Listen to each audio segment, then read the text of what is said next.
আজমেরী হক বাঁধন বাংলাদেশের জনপ্রিয় অভিনেত্রী ও মডেল। টেলিভিশন নাটকের মাধ্যমে পরিচিতি পেলেও রেহানা মারিয়াম নূর চলচ্চিত্রে অভিনয়ের মাধ্যমে তিনি আন্তর্জাতিক অঙ্গনে বিশেষ পরিচিতি অর্জন করেন। ব্যক্তিজীবনে বাঁধন এক কন্যা সন্তানের মা।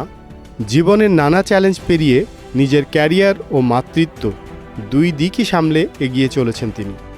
সামাজিক ও রাজনৈতিক বিষয়েও বাঁধন সরব। অভিনয়ের পাশাপাশি নিজের স্পষ্ট মতামত ও ব্যক্তিত্বের কারণে সমকালীন বাংলাদেশের সংস্কৃতি অঙ্গনে তিনি হয়ে উঠেছেন একটি স্বতন্ত্র ও আলোচিত নাম।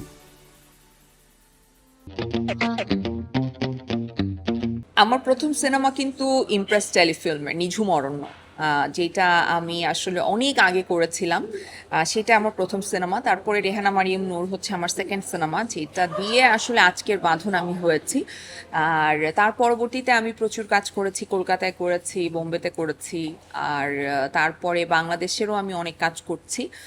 ৪৫ বছর ধরে কোটি মানুষের আস্থায় পাইপের বস আরএফএল পাইপ। যদিও রেহানা মারিয়াম নূরের মতো আরেকটা চরিত্র খুঁজে পাচ্ছি না, কিন্তু তারপরও আমার পছন্দের কিছু চরিত্র আছে। গুটির সুলতানা, রবীন্দ্রনাথ এখানে কখনো খেতে আসেনি সেটার মুস্কান, এবং খুফিয়াতে যে অক্টোপাস, এই চরিত্রগুলো আমার ভীষণ পছন্দের। আর মন মতো চরিত্র খুব যে পাই এরকম না, বাট চেষ্টা করে যাচ্ছি।